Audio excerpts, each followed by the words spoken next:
Welcome into White Wolf's Thoughts. I wanted to come on here to speak about the Epstein thing. We all know that someone is in them flight logs, and people don't want it to come out. We know that Trump, Clinton, Prince Andrew, and we know of quite a few others that are on them flight logs. Now, Trump was in office when Epstein died. Trump was in office when he was arrested. It was his DOJ that could have released all this back then. He says that this was created by Obama, Clinton, Hillary Clinton, and Biden, and James Comey. Bitch, you were in charge. You were in charge, and you were in charge right now. Now, the Republicans just voted not to release this information and not to let Ghislaine Maxwell speak before Congress. Why? Because that would be public. More than likely. I mean, they can go backdoor it.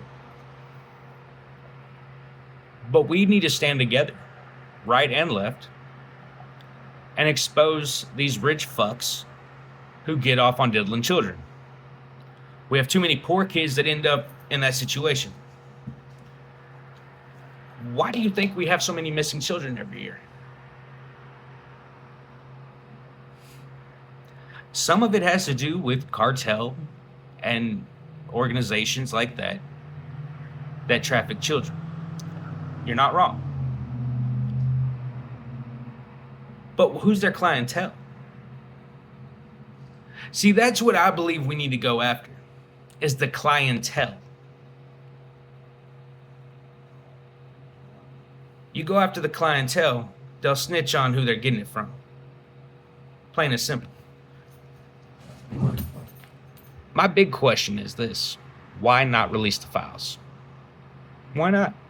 If Donald Trump ain't got nothing to hide, he need to release them files. Now, I'm not a Donald Trump supporter anymore. I was in 2016. I was up until 2017 tax cuts and realized, oh shit, you're just Bush. Giving tax cuts for the rich, giving crumbs to the poor, speaking on trickle-down economics, which we know has not worked. All 3 times we know it hasn't worked. We'll see if it works on Trump's 4th.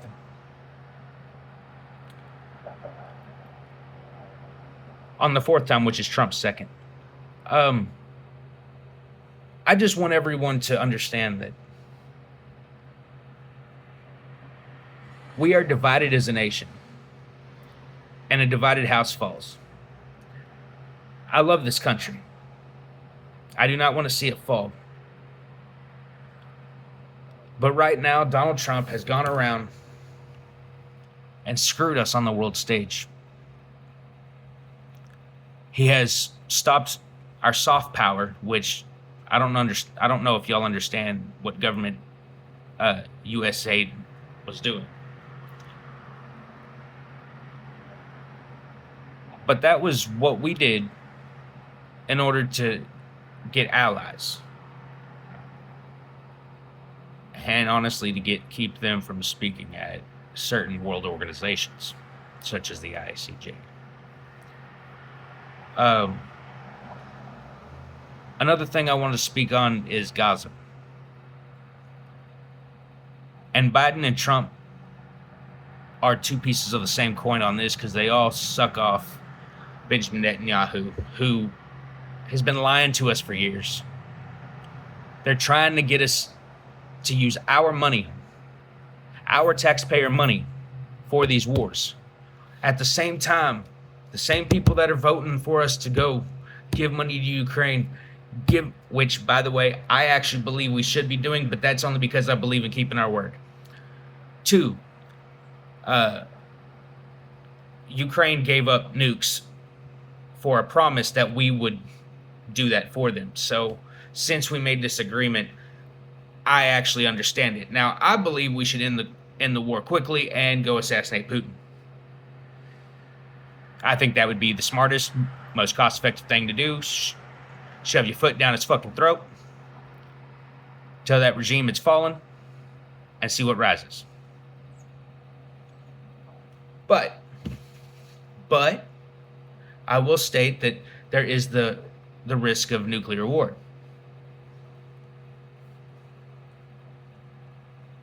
But when it comes to Gaza, we are watching a Holocaust. Truly, we are. They are starving people as an act of war. That's illegal in the International Criminal Court, which we are one of the countries that set the shit up. And we keep voting to not arrest Benjamin Netanyahu for his war crimes. Now, don't let off the Jews that are over there, because apparently they poll that this shit's okay to do. Now, I'm not a Christian person. I don't really follow any religion. But I will say that religion has caused more wars than anything else in history. Right now, you have a war going on, Jews against Muslims. And they're both trying to kick out the Christians out the area anyway. Why are we giving money for that? Same thing with Iran. Why are we giving money for Israel to have weapons of war? Now, if you ask a Christian, it's because it says in the Bible that, you should back Israel, but that's not the same Israel. This Israel was created by man in 1948. And it was created to be a single government for all who live there, to have equal rights. That's what the charter said. That means the Palestinians and the Jews would be equal citizens, and they are not. We as a people have to look at our moral values. I'm not here to back anybody, really. I'm here to just talk about and bullshit with you about how I feel about what's going on. But I will say that if there's a politician that backs Gaza's destruction, they are un-American. Then the entire last century meant not a fucking thing. The U.S.'s century meant nothing by backing this. We have lost all standing throughout the world. And then another thing I want to speak on is trade. Oh, how right now do we have some issues going on with trade? In Trump's first term, he did trade deals. Those trade deals were supposed to last for 10 years. Trump lied, because now he's going back and making them make new trade deals. Now we have a ginormous consumer population, and consumerism, which is an issue here in America, makes us a very big player on that scale. And there's ways we can push our weight around. But you can only push your weight around so far until they isolate you, and then you have to destroy your entire economy. And honestly, spend billions of dollars building the infrastructure for new industries in our own country. Now, I believe that should be done, but I believe that there's things the government should do. I believe that all energy production should be done by the government. That way it is the cheapest it can be to the consumer. Understand, anytime you put a private corporation in charge, they are going to slowly need more and more and more profit. They are going to cut their workers out of this equation as much as possible to lower the amount they got to pay. That means benefits go out the window if they can swing it. That means pensions, which used to be a fucking thing with every job, is now just 401ks to where they only have to pay half instead of the full thing they had to pay before. Now, I'm not saying to go back and do what we used to do, because there were issues with that too. But we have to look at this equation and put the American worker in it. Right now, the American worker has no power, no say in 90% of our economy. We have corporations monopolizing industries, which, by the way, is what sent us into the Great Depression.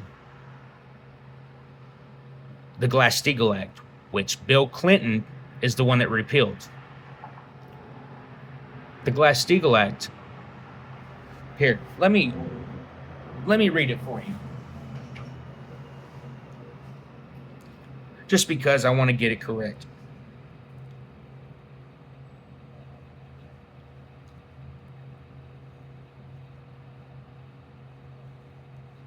Glass-Steagall Act. The Glass-Steagall Act, formerly known as the Banking Act of 1933, was a U.S. law that separated commercial banking from investment banking, enacted in response to the Great Depression. It aimed to prevent future financial crises by limiting the types of activities banks could engage in. The act was largely repealed in 1999 by the Gramm-Leach-Bliley Act. Bliley? Anyway, B-I-L, or B-L-I-L-E-Y. How do you say that? Anyway, comment below. Here's a more detailed explanation. What it did. It separated commercial and investment banking. Commercial banks, which handled deposits and loans, were prohibited from engaging in investment banking activities like underwriting securities. Look, one of the biggest issues we have right now is banks buying up all of the housing and renting them out. Investment firms, if you will, which, what do banks do? They invest in those investment firms. We can't afford to buy a house no more. You have to make 7 figures to buy a house in most metro areas. This is ridiculous. Now, maybe we should do what London does and sell flats for a condensed population. That is a solution to a problem. But I'm sure there's other things we could come up with as well. We just actually need to try to do this. But those in power don't want to do it because they're all in these investment areas. All these investments, they make big money on, which means that they're not going to try to fix the problem because that would hamper their profits. But see, that's what capitalism is. Capitalism is always about more and more and more profit. You can't do anything in capitalism without extra profit. You're fired. If a CEO doesn't have year-over-year gains, well, then they're not a good CEO, and they're looking at replacing. But where do they get those gains every year? Some of it, I'm sure, comes from just more consumerism. But a lot of it has come from screwing over their workers and price gouging. Now, we know they price gouged during 2020. We know they did. It's fact. We have the shareholder meetings on phone calls because those shits are public. Because at one time we created this thing to where they have to put the shareholder meetings out to the public so we could make sure that they weren't doing things that screw us over as a nation. But right now, they're screwing over us as a nation, and we have got to stand up. So I ask this of you. Before you vote, see who's taking corporate PAC money and where it's coming from. And then look at their positions. One of the biggest problems we have is AIPAC. That is the Israel lobby. Now, Ted Cruz says they're American, but Tucker Carlson called it out pretty well. And I'm no Tucker Carlson fan, but he did a bang-up job on that interview. And you can get good information from it, so I implore y'all to go watch Tucker Carlson's interview with Ted Cruz. Another thing is, I'm tired of us all fighting over stupid shit. We're Americans. First and foremost, before party, we should be Americans. But we can't do that with this propaganda stating that the other side's trying to destroy the country. It's more simple than that. It really is. It's not that the other side's trying to destroy the country. It's that one believes in these social issues, one believes in these social issues, and both parties are corporatist. They both do the same thing for corporations. They both deregulate the shit out of it. You know, regulations are there for a reason. There's a reason to regulate business. Because capitalism has a leech problem where it has to leech its profits from somewhere. And eventually it eats itself. That's why most places have a mixed economy, more mixed than we have. Denmark, Sweden, Norway. Just remember that every other industrialized nation has health care for their citizens as a right. That means it doesn't matter if you go to work or not. We make sure you have health care because we don't want a sick population.